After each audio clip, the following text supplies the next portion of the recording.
It's because they're not as saved as we are. Amen? Hindi man sila parehas kaluwas na to. Sama. Hindi man sila parehas kaluwas na to ba? So, kung ato silang sultiyan, ato silang iwin, ato silang dadon kay Kristo, maluwas sila, di na nato sila kontra. Di na sila nato kontra. Mao ng principal, di sugot mo tulog sa eskwelahan. Ano? Kaya ang principal, di maluwas. Nga wa man naluwas, wa mo sa mo sulti. Nga naman mo sulti, hadlok mo ka. Iba mo kung sa, your advantage over people is the gospel. Kanang tawag, hadlok ka niya, kikusgan siya. Okay, so tingin sa gospel, kaya ka na hadlok mo sa gospel. Hadlok mo na siya may mga siya. Mga may pamontra na ito na. So, kuhan yun, ka na ang sulti. Kaya why mo sulti, why maluwas. Why maluwas, problema ta. Amen? Pabita na sa tribulation period, ay problema kayo ang totoo kay Kristo kayo. Pila lang silang luwas. Kaya silang tanan halos matatakan ng sa Antikristo. Yan is not what I'm saying. Amen? Ako na ko nakita, failure to preach the gospel. Muna, hindi ka na ito sa lugar, nagdamag yun, nagdamag. Wala pa may nawali ang pulong Ginoo nila. Wala pa man sila nakibaloon sa kaayo ang Ginoo. Baka sila kibalo sa atong mensahe. Kaya nadungog nilang mensahe. Kana mang dili mensahe sa kaluwasan. Ang ilang madungog mensahe, kami ang tinuod, magpasakop mo. Mag-inani, inana. Wala man sila kadungog na si Ginoong Jesucristo muluwas nimo. Si Ginoong Jesucristo matag mo kinabuhi-walay katapusan. Dami tayo muna ito. Naitigulang ingon. Siya nga, maayo ng inyo da, kaya ang inyuhang giwali, si Ginoong Jesucristo na yun, nga manluluwas. Kaya dagang magwali diya, nagamaan hindi magsige mag-ingon nga, sila rin tinood. Magpasakop, magpabunya, magpaingunan, magpaanan. We have a different message. Kinanglan. So, di kayo kagano, kayo kaulaw sa gospel. Because it is the power of God unto salvation. Amen. To everyone that believeth, to the Jew first, and also to the Greek. Muna, ang Kristohanon na di kayo ba mangabig ka lang. Ang Kristohanon na di kayo ba musulwining, matod pa ni Jack Hyles ba? Jack Hyles bitaw? Yung si Jack Hyles,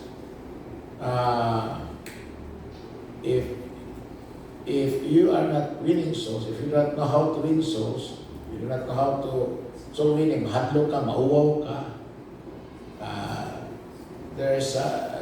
you are not right with God. You are not right with God. Tinoon na, di ta magabig ka lang, di ta musulti, we are not right with God. Nagsimba ta, pero we are not right with God. Nag-atagtag tayo pero we are not right with God. Amen? Nagtatuod ta, pero we are not right with God. Yan naman. Because kining ato ang paghatag, kining ato ang pag-awit, parang personal man nato na sa Ginoo. Kung ka ng pangabit ka lang, parang nas kaluwasan sa kalang. Na, sa may kapuslanan nato, sa kalimutan, nabuhi pa ta. Na ang hinungdan nga giluwas ta sa Ginoo, dili naman para ta malangit. Kung dili naasil magamit, na makatawhan, na muadto usab sa uban, nasama ka nato kalito maluwas, musulti nila, aron sa sila, maluwas. Amen? Muna nga, take this opportunity, no? Kinatong maabot nga anniversary. Okay?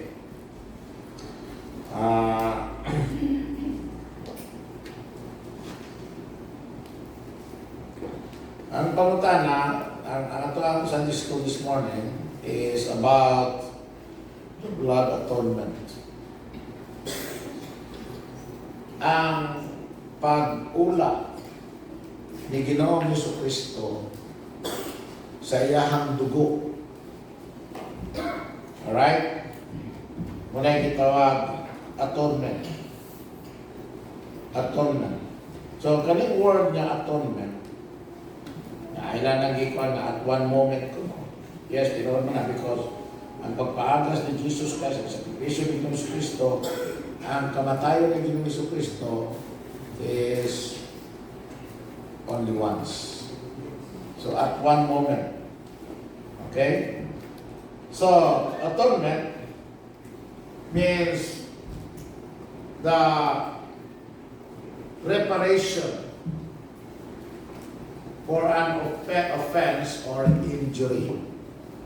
Mao kini ang gitawag imuhang pagbayad na makasatisfy tungod sa opensa or kadaot na imuhang nabuhat. Alright? So, mao na siya ang buot pasabot sa atonement, reparation, no? Compensation, indemnification. But sa mga theological terms, it means forgiveness or pardon, remission. No? So, yun ang Bible sa 1 Corinthians 15, verses 1 to 4. The death, the blood atonement, and the burial of the Lord Jesus Christ.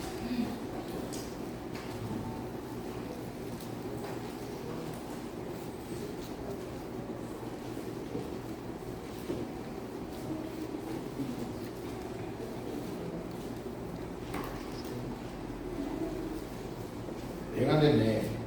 Moreover, brethren, I declare unto you the gospel which I preach unto you, which you also have received, and wherein you stand. Muna itong nadawat, o tinikan na baro. Amen? And ang Bible, by which also you're saved, o tinikunta na luwas. If you keep in memory what I preach unto you, unless you have believed in vain. Now, kung ang imang pagtuo, in vain, sabot, dili tinudanay, dili kinasingkasing, dili higpit, yan ang Bible na wala epekto ang gospel. Amen? Vain. You believe, but in vain. Kaya matod pa ni James lagi, ang yawa sa nagtuo. Pero ako sila naluwas. Amen? Now, in the Bible, for I deliver unto you, first of all, in the Bible, din sa Quran, that which I also received how that Christ died for our sins according to the Scriptures, and that He was buried, and that He rose again the third day according to the Scriptures. Amen? So, the Bible said that the gospel, the good news, because it saves, amen, is the death, the burial, and the resurrection of our Lord Jesus Christ sa atong Ginoong Jesucristo according to the Scriptures. Now, the death of Jesus Christ is absolutely necessary. Na ang mga Muslim, isa Muslim din. Isa Muslim din kanito. Kinsay nakapaminaw sa tudlo sa Muslim din. Ang mga Muslim, dili mo tuo nga si Jesus Christ namatay. Ang mga modernists, the atheists, do not believe that Jesus Christ died. Matod pa sa uban, nakuyapan lang kuno si Kristo sa krus. But after 3 days, na-revive siya. Wala siya nabanaw. Na-revive lang. Ilubong siya, may ganit ko na kaniadto, kay kaniadto mo, limang na. Ang lubong ko kanya ito, di man parehas lubong karon. Ang lubong karon ikuan man ka ilawat sa yuta, tabunan ka ang yuta. So, kung ilubong kang buhi, di na dyan ka mabuhi, kaya mamatay ka. Dito sa lalong, kaya mamatay ka sa kanang kakulang sa hangin. Pero sa panahon ka nito Jesus Christ, okay, sa lalong man, so, na-revive ko no, na-revive. Wala siya na banang, na-revive lang. So, ba't masabot na they do not give importance sa death ni Jesus Christ. But the Bible teaches that the death of Jesus Christ was absolutely necessary.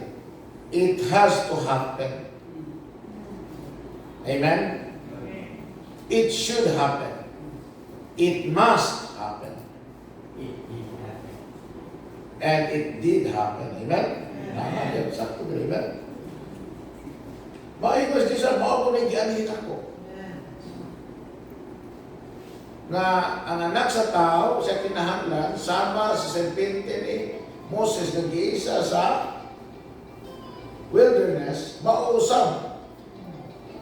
Saan na cellphone eh? Ano nga ko na ay, pag ng cellphone. Ano yung padulaing cellphone bata? Okay? So it was absolutely necessary. Muna mga Muslim, kaya namatay po si Jesus Christ kung niya nabanhaw, labaw pa siya ng Muhammad. Kaya si Muhammad yung namatay, pero wala nabanhaw. Amen? Muna kada tuwing, kinabisitahan nila ang bukong ni Muhammad. Asa siya namatay, sige po. Now, the Bible said that ang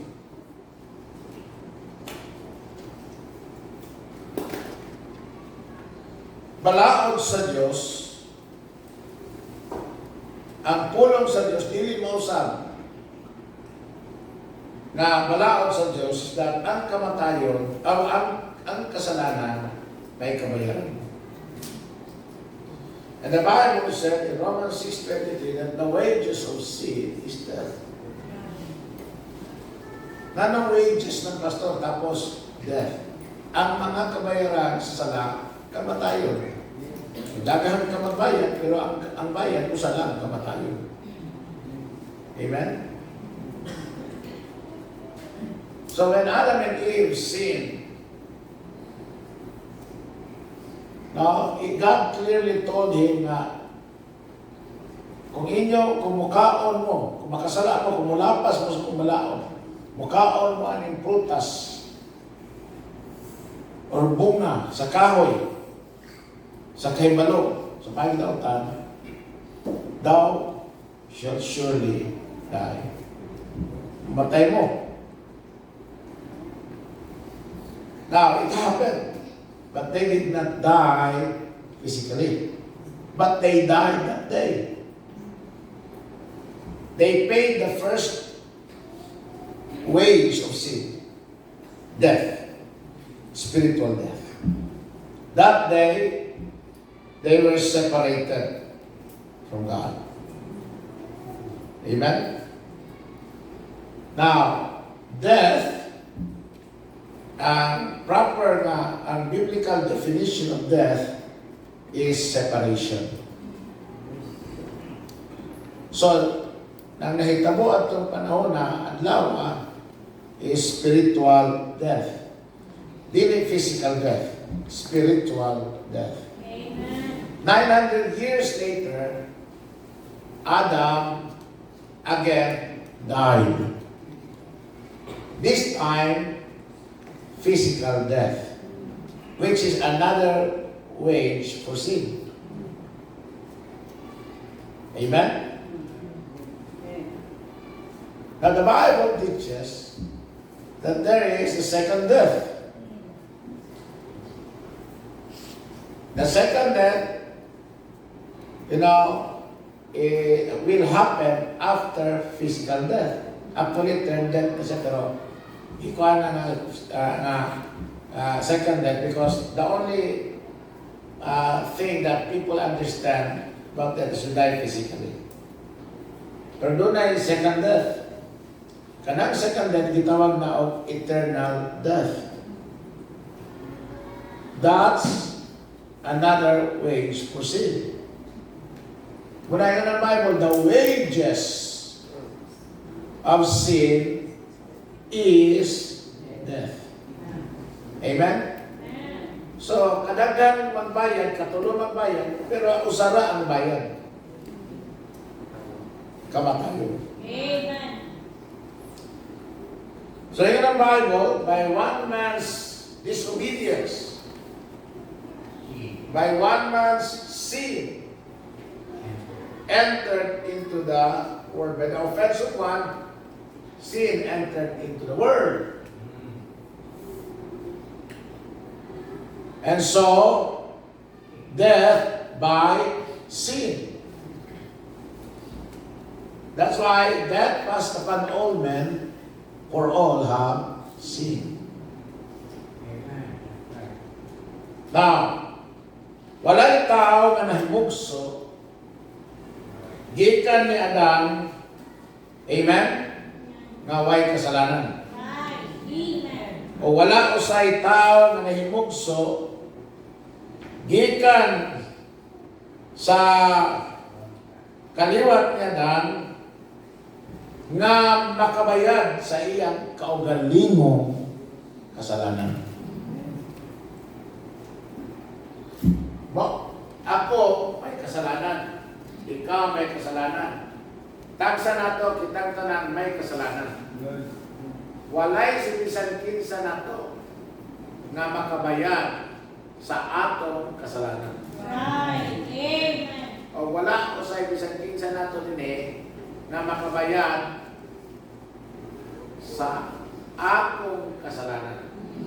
Right. Di sa ko kabayad sa imong kasalanan.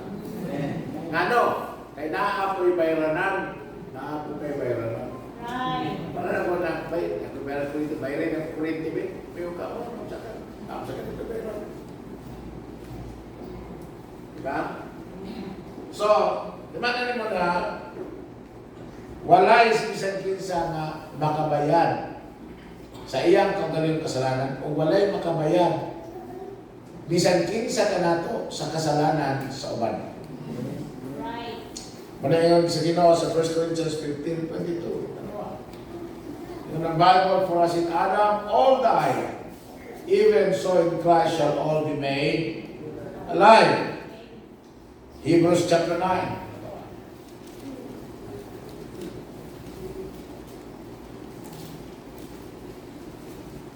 Of Hebrews chapter 9 verse number 6. Yan ang Bible din eh. Now when these things were thus ordained, the priest, in the Bible, went always into the first tabernacle, accomplishing the service of God. But into the second went the high priest alone, once every year, not without blood. So may dalang dugo. Bato siya sa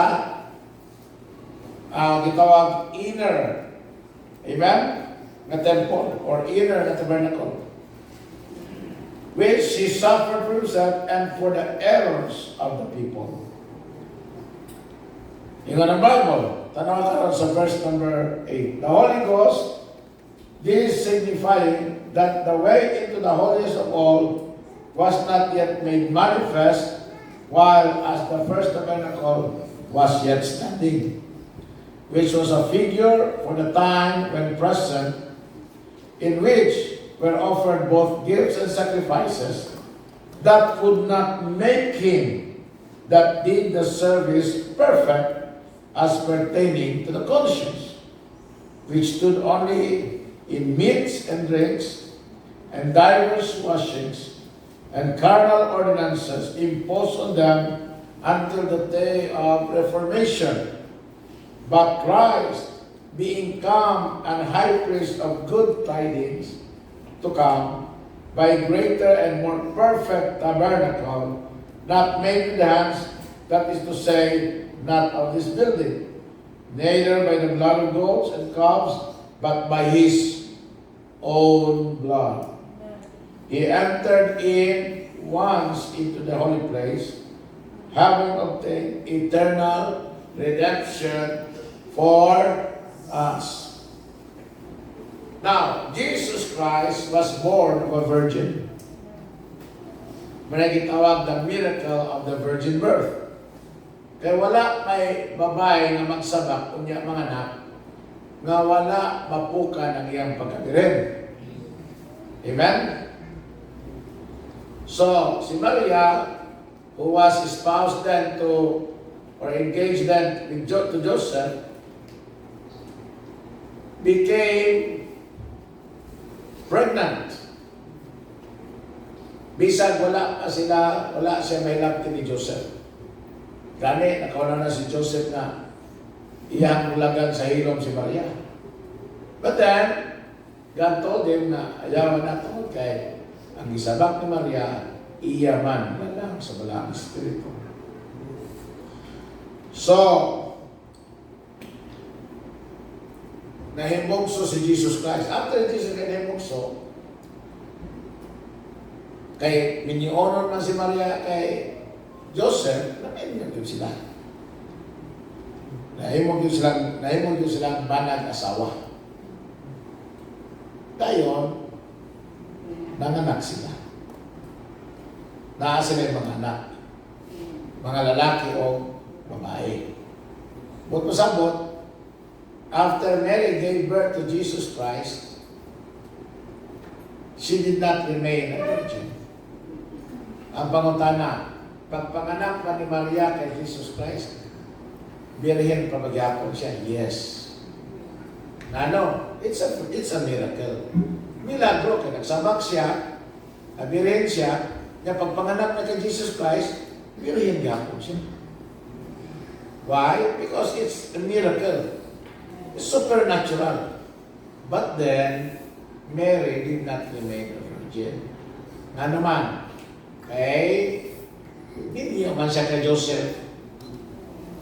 Ingaw si Joseph, kini ako na niya. Nanganak sila ng mga lalaki.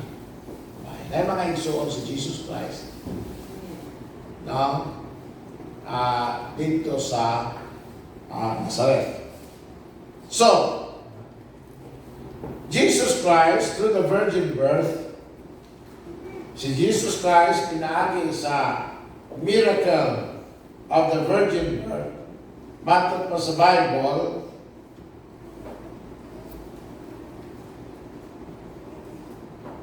could atone, or ingon ang Biblia,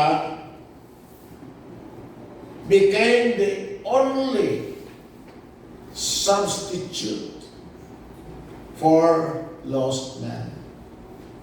Siya lang yun ang nahimong substitute or makapuli sa usa ka tawo nga dili luwas. He is the only one that can take place para kanato, makapuli alang kanato, aron nga dili kita masilutan. Siya lang ang Savior.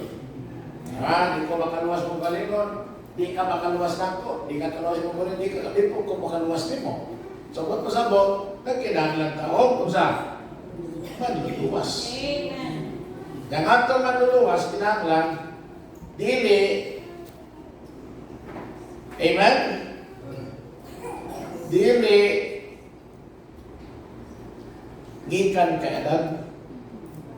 Pero gikan kay Adan, makasasala po. Right. So Jesus Christ cannot be a Savior kung siya anak ni Adan. Amen. Dili siya sinless. Sinful siya. Kaya ang tanang kaliwat ni Adan, matod pa sa Biblia, sinful. So, he can take place, he can become our substitute. In John chapter 1 verse 39, abli yung Biblia.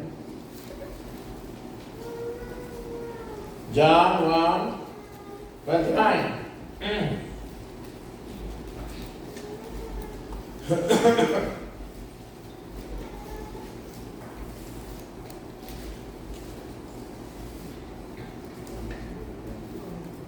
Ingat ini. John 1:29. The next day, John seeth Jesus coming unto him and said, Behold, the Lamb of God, which taketh away the sin of the world. And notice the Lamb of God, capital letter L. What masabot na dili na lamb na karniro ha? Literal ko dili. Si Jesus Christ ang bugtong anak sa Diyos na mao'y maghimong sakripisyo, mao'y katayon, mao'y pagasan ng dugo. Amen? Para nga ang sala na to mahugasan. Hebrews chapter 2 verse 14. Tanawa. Hebrews 2:14.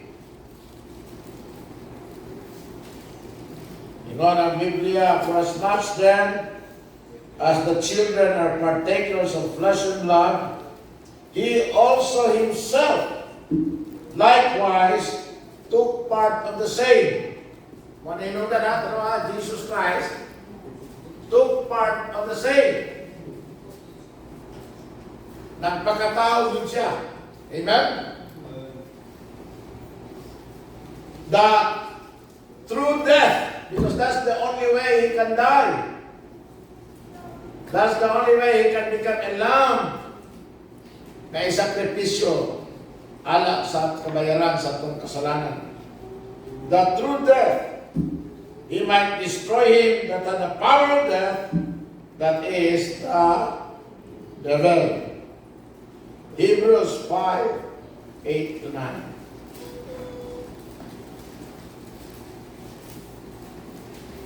Yun ang Biblia. Though he were a son, yet learned he obedience by the things which he suffered. And being made perfect, he became the author of eternal salvation unto all them that obey him. Amen? Tapos Hebrews 10:12, Hebrews 9:9 pa. Hebrews chapter 9, verse number 11. But Christ being come and high priest of good things to come, by a greater and more perfect tabernacle, not made with hands, that is to say, not of this building, neither by the blood of goats and calves, but by his own blood he entered in once into the holy place, having obtained eternal redemption for us. Tanawa sa verse 14. Verse number 14. How much more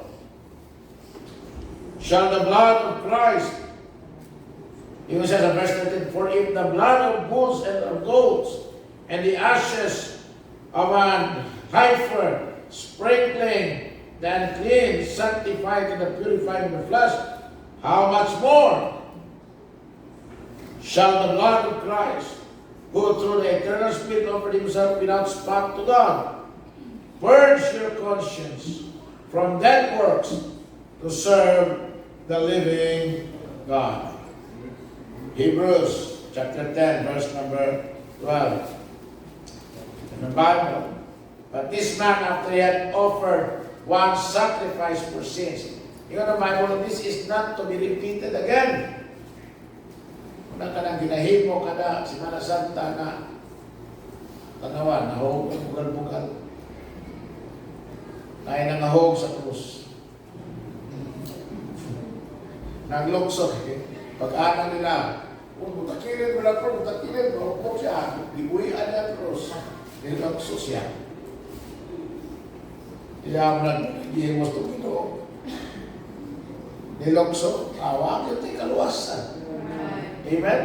O kung mawagalang gimo ni Jesus Christ, nga mulokso sa cross, na may siya ano ito yung kaluwasan, sa ito bato, magpalansag, punta tapos mulokso kung sa cross. Verse number, in the Bible, 10, 12.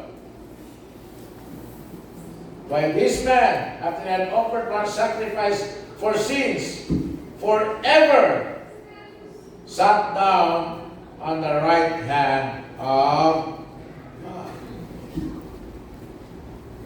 Why the blood atonement was necessary? So, nga naman yun na kinahanglan mamatay ang atong Ginoo. Nga naman yun na kinahanglan yun na muadto pa siya sa krus para lang yun na kita maluwas. Why the blood atonement was necessary? First, in order for sins to be remitted. Remitted. Bago nang remit. Kada bang aron na mahusay ba ang atong kasalanan? Kada bitaw mag-issue ka. Ano ito na? Nainamdam lang ko kaning masyaw ka nito. Dahil mga asel. Asel. So nasa listahan. Pagkahuman na, before ang bola dito, before ang judgment, before ang resulta, ang tawag ana, mag-remit na sila. Mag-remit. Ilaha nga, daton dito, kung sa ilahang ng kulikta, para nga masubay. Amen? But the word remit sa Bible is, kung sabat, pag marimit na gani, wanay taya. Undang na ba? Undang na. After marimit na, wala na'y pwede muapas kung taya. Remit naman. Undang na ba? Undang na. Muna doon ay blood atonement para nga ang kasalanan maundang. Amen? Without the shedding of blood, there is no remission of sin. Muna ang ingon sa Bible. Kung sabot, ang pagpaagas sa dugo ni Jesus is necessary para usa. It was necessary kikinahanglan ng igsoon so as to release us from the guilt or penalty of sin. Aron na dili na ta masilutan pa sa silot sa kasalanan. Ikadua, marisan, nanong gikinahanglan man ang blood atonement in order to provide cleansing from sin. Nga naman, kaya ang mga sakripisyo dito sa templo kanito, sa mga kambing, sa mga kardero, sa kananaang baka, sa kananaang mga turtle doves, dili yun makahilo sa kasalanan. Ang bautismo sa tubig, dili makahugas sa kasalanan. Ang dugo lang yun ni Jesus Christ. Mo'y makahugas nato sa tanang kasalanan. So, kikinahanglan yun nga iyahang ihalat, ipaagas ang iyang dugo. Aron na kita dili na manubag. Amen? Sa atong kasalanan. Ikadua, aron kita mahugasan sa atong kasalanan. Amen? Ikatulo, in order to provide covering for sins. Aron ang atuang mga kasalanan matabunan.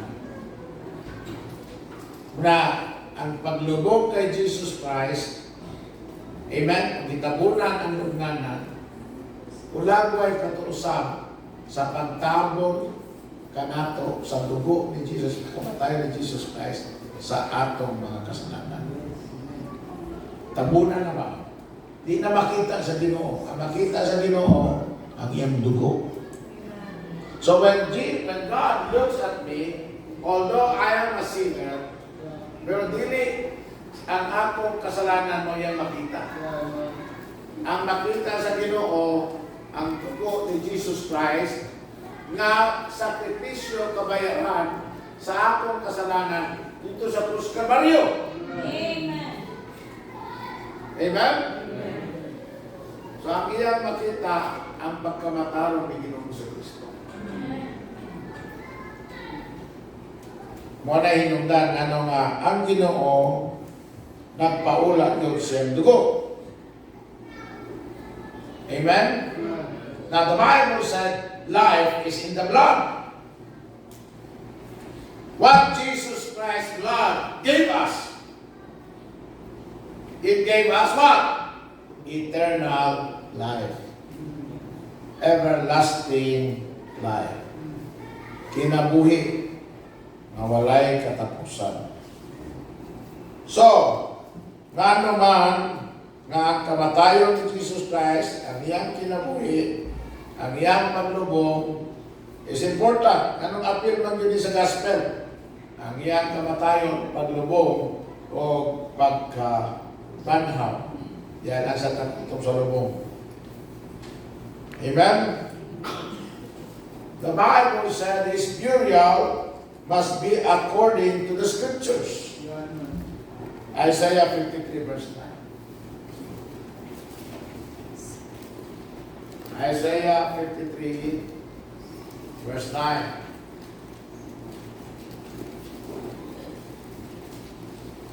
Yan ang Isaiah 53. Itawag din miniature gospel. Yan ang Bible din eh. And he made his grave with the wicked and with the rich in his death, because he had done no violence, neither was any deceit in his mouth. All right. When Jesus Christ was buried,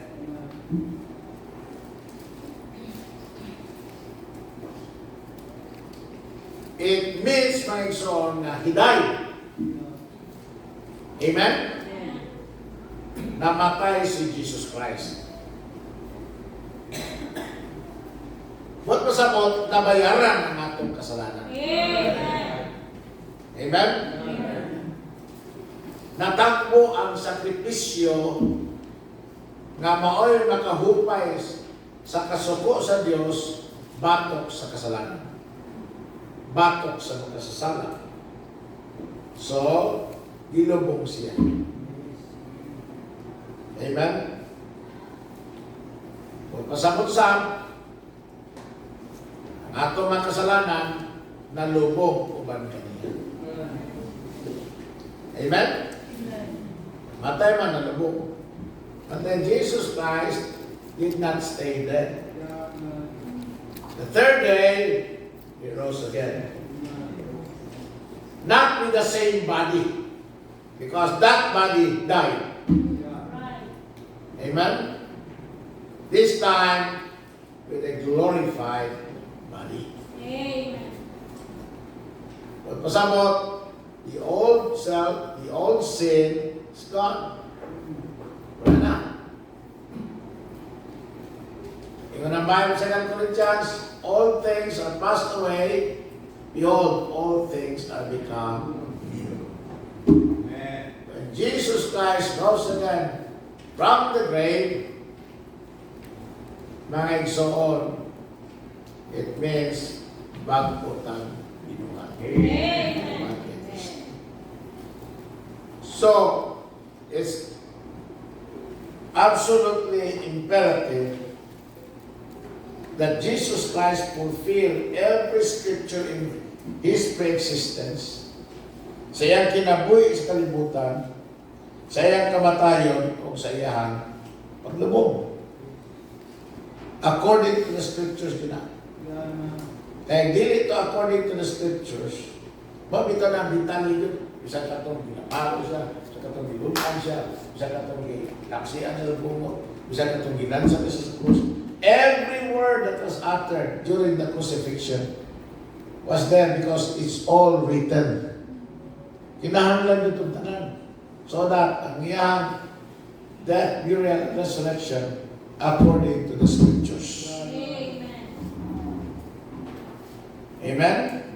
Nga naman kung nila according to the scriptures, then there can be an argument that he cannot be the one that God promised to send to atone for man's sin. Dili man ka kung dunay ko sa lang ato nga dili according to the scriptures. So, basahin ng Isaiah 53. Ang pag-antos ni Jesus Christ sa krus na sa Isaiah 53. Kung dili according to the scriptures, then malalis. Malalis, pwedeng lalison. Dili siya mao ang manluluwas. Ano man, kay tanaw, ingon ang Bible, ingon na di man may nitabo. But then you look at the Old Testament and you look at the moment that Jesus Christ suffered for our sins dito sa Krus Calvario, it is all according to the scriptures. Amen. Why man si Pablo? Atong nagawad, diin usab atong gibarugan, o diin usab kita naluwas. Amen. Why? Because it's according to the scriptures. So may ang Muslim. Wa man siya namatay. According to the scriptures, he died. Amen? Awa man siya mabuhi, balik. Oy, according to the scriptures, he rose again. Amen. Amen? Amen. Oh, so kung dili according to the scriptures, kaluoy na to. Right. Salamat nga according to the scripture. Ingon ang Bible, he became obedient. Kung sa'yo obeyed ni Jesus Christ, the scriptures. He obeyed himself because Jesus Christ is scripture. Jesus Christ, the Word of God.